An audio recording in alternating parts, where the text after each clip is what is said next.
नमस्कार दोस्तों, मैं हूं अर्पित और एक बार फिर से आपका स्वागत है। लोकसभा चुनाव में अब बस कुछ दिन ही बचे हैं, जहां एक तरफ भारतीय जनता पार्टी ये दावा कर रही है कि अब की बार 400 पार, वहीं उत्तर प्रदेश में भाजपा का कहना है कि 80 में 80 सीटें जीतेंगे।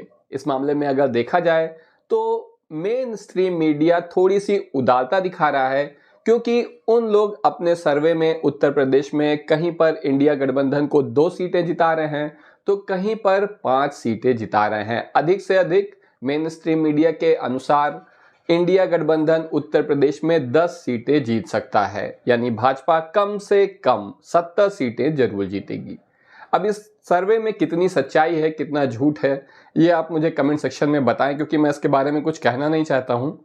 लेकिन आज मैं आपको बताऊंगा समाजवादी पार्टी की 6 ऐसी महिला उम्मीदवारों के बारे में जिन्हें हराना भारतीय जनता पार्टी के लिए सपने में भी मुमकिन नहीं है। तो 80 में 80 की तो बात जाने दीजिए, सिर्फ ये 6 महिला उम्मीदवार ही भारतीय जनता पार्टी को आगामी लोकसभा चुनाव में हराने जा रही हैं। तो आइए चलिए देखते हैं कौन है ये उम्मीदवार। तो इसमें सबसे पहली हैं गोंडा लोकसभा सीट से श्रेया वर्मा, जिनका मुकाबला भारतीय जनता पार्टी के कीर्तिवर्धन सिंह से है, जो कि वर्तमान सांसद हैं यहाँ के। श्रेया वर्मा बेनी प्रसाद वर्मा की पोती हैं। बेनी प्रसाद वर्मा समाजवादी पार्टी के बहुत ही वरिष्ठ नेता थे, संस्थापक सदस्यों में से थे। इसके अलावा इनके पिता राकेश वर्मा भी समाजवादी पार्टी में कैबिनेट मिनिस्टर थे। तो श्रेया वर्मा एक बहुत ही मजबूत, युवा और मेहनतकश नेता हैं। इसके अलावा ये समाजवादी पार्टी की जो महिला कार्यकारिणी है उसकी राष्ट्रीय उपाध्यक्ष भी हैं, क्षेत्र में काफ़ी लोकप्रिय हैं। ये काफ़ी जो है मेहनत कर रही हैं इस बार चुनाव जीतने के लिए, इनका पहला चुनाव है। तो आप जो है इस बात के लिए बिल्कुल आश्वस्त रहें। मैं इस बात की गारंटी देता हूं कि श्रेया वर्मा यहाँ पर कीर्तिवर्धन सिंह को हराने जा रही हैं। तो जो 80 में 80 वाला नारा है वो यहीं पर गलत हो जाएगा, 79 तो तुरंत कर लीजिए। अब हम बात करेंगे अगले उम्मीदवार के बारे में, और ये मैं जानकर जो दूसरे नंबर पर जो सीट लेने जा रहा हूं ये काफ़ी कड़े मुकाबले वाली है। ये है गोरखपुर, जो कि खुद मुख्यमंत्री योगी आदित्यनाथ का क्षेत्र है। योगी आदित्यनाथ 1998 के बाद यहाँ पर लगातार सांसद रहे हैं, कभी नहीं हारे। सिर्फ एक बार भारतीय जनता पार्टी यहाँ पर तब हारी जब मुख्यमंत्री बनने के लिए सांसद से इस्तीफा देना पड़ा मुख्यमंत्री योगी आदित्यनाथ को, और जब उपचुनाव हुए तो यहाँ पर भारतीय जनता पार्टी की करारी हार हुई। उन्हें संजय निषाद के बेटे प्रवीण निषाद ने यहाँ पर भाजपा को हरा दिया था।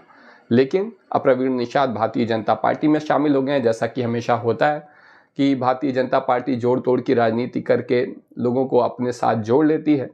लेकिन इस बार समाजवादी पार्टी के राष्ट्रीय अध्यक्ष अखिलेश यादव ने गोरखपुर से काजल निषाद को मैदान में उतारा है, जिनका मुकाबला भारतीय जनता पार्टी के वर्तमान सांसद और भोजपुरी सुपरस्टार रवि किशन से है। रवि किशन अपने घटिया अभिनय, घटिया गीतों और घटिया फिल्मों के लिए जाने जाते हैं। आपने ज़रूर उनकी कोई ना कोई फिल्म ज़रूर देखी होगी। और रवि किशन काजल निषाद से यहाँ पर चुनाव हारने जा रहे हैं। असल में काजल निषाद को ये जो सीट मिली है, ये टिकट जो मिला है गोरखपुर से, इसके पीछे भी एक कहानी है। कहानी असल में ये है कि गोरखपुर मेयर चुनाव में काजल निषाद यहाँ से चुनाव लड़ी थी, लेकिन उन्हें धांधली करके मेयर बनने नहीं दिया गया, चुनाव हरा दिया गया। जो भाजपा का चंडीगढ़ मॉडल है, जहाँ पर चुनाव जीतने के लिए सारे हथकंडे अपनाए जाते हैं। सीसीटीवी कैमरे में देखा, अदालत ने जो है चंडीगढ़ मेयर चुनाव को निरस्त भी किया, मतलब उसके रिजल्ट को। तो वही मॉडल अपनाते हुए यहाँ पर काजल निषाद को चुनाव में हराया गया था। लेकिन सपा के राष्ट्रीय अध्यक्ष अखिलेश यादव ने यहाँ पर काजल निषाद को एक बार फिर से मौका दिया लोकसभा चुनाव में, और काजल निषाद यहाँ पर रवि किशन के ऊपर निश्चित रूप से भारी पड़ेंगी, क्योंकि रवि किशन वर्तमान सांसद हैं और उन्होंने अच्छा काम पिछले 5 सालों में नहीं किया है, जिसकी वजह से एंटी इनकम्बेंसी का भी सामना करना पड़ेगा। जहां रवि किशन को सिर्फ मुख्यमंत्री योगी आदित्यनाथ का ही सहारा है यहाँ पर कि शायद वो उनकी नैया पार करा दें, वहीं काजल निषाद के साथ यहाँ पर निषाद समाज का जबरदस्त समर्थन है। सबसे ज्यादा तादाद यहाँ पर निषाद वोटरों की है। तो यहाँ पर काजल निषाद भी चुनाव जीतने जा रही हैं। रवि किशन ये चुनाव हार जाएंगे। तीसरी जो सीट है वो है कैराना की। कैराना से समाजवादी पार्टी ने इकरा हसन को मैदान में उतारा है, जिनका मुकाबला भारतीय जनता पार्टी के प्रदीप कुमार से है। असल में इकरा हसन तब चर्चा में आ गई जब उन्होंने 2022 के विधानसभा चुनाव में जेल में बंद अपने भाई के प्रचार की कमान संभाली। उन्होंने जबरदस्त प्रचार अभियान चलाया और जेल में बंद अपने भाई को भारी मतों से विजय दिलाकर विधानसभा भेज दिया। तभी से इकरा हसन के टैलेंट को, उनकी योग्यता को, उनकी काबिलियत को समाजवादी पार्टी नेतृत्व ने पहचाना और आखिरकार अखिलेश यादव ने लोकसभा चुनाव में इकरा हसन को मौका दिया। तो इकरा हसन एक बहुत ही अच्छी पढ़ी लिखी महिला है, युवा हैं, क्षेत्र में काफ़ी मेहनत करती हैं, काम करती हैं, संघर्षशील हैं और यही वजह है कि इकरा हसन इस लोकसभा चुनाव में प्रदीप कुमार पर बहुत ही भारी पड़ने वाली हैं। आपका इस बारे में क्या कहना है, मुझे कमेंट सेक्शन में ज़रूर बताएं।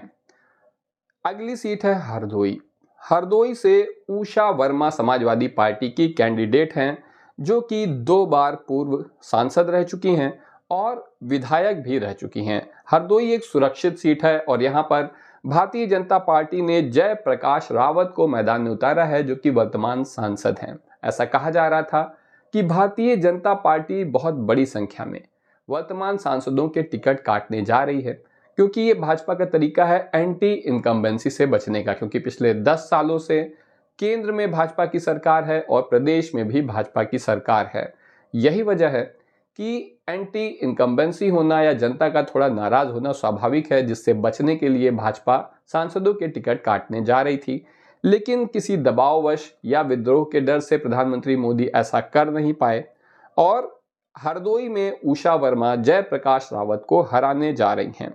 ये क्योंकि यहाँ जिले की काफ़ी बड़ी नेता हैं, 2 बार सांसद रह चुकी हैं और ये अपने ससुर स्वर्गीय परमाई लाल की विरासत को यहाँ पर संभाल रही हैं। तो हरदोई की सीट जीतने जा रही हैं उषा वर्मा। इस बारे में आपका क्या कहना है, कमेंट सेक्शन में ज़रूर बताएं। अगली सीट है अनु टंडन, जहां पर इनका सामना है साक्षी महाराज से भारतीय जनता पार्टी के, जो कि इस बार जीत की हैट्रिक लगाना चाहते हैं। अनु टंडन अंबानी परिवार से आती हैं, काफ़ी अमीर हैं और अपने क्षेत्र में बहुत ज़्यादा इन्वेस्टमेंट लाने के लिए जानी जाती हैं। ये उन्नाव से पूर्व सांसद भी रह चुकी हैं और साक्षी महाराज पर इस चुनाव में भारी पड़ेंगी। आखिरी सीट है इसमें मैनपुरी, जहां से समाजवादी पार्टी के अध्यक्ष अखिलेश यादव की पत्नी डिंपल यादव चुनाव लड़ने जा रही हैं। ऐसा कहा जाता है कि मैनपुरी समाजवादी पार्टी की पारिवारिक सीट है और यहां से मुख्यमंत्री, प्रधानमंत्री, गृह मंत्री कोई भी चुनाव नहीं जीत सकता। ऐसा माना जा रहा है कि भारतीय जनता पार्टी यहां से किसी फिल्मी सितारे को टिकट देने जा रही है। लेकिन अभी चाहे फिल्मी सितारे को टिकट दें या क्रिकेट सितारे को टिकट दें या खुद प्रधानमंत्री जी भी आ जाएं, यहां से समाजवादी पार्टी हारने वाली नहीं है। तो ये थी सपा की 6 महिला उम्मीदवार जिनका सामना भाजपा नहीं कर सकती। आपका इस बारे में क्या कहना है, कमेंट सेक्शन में ज़रूर बताएं।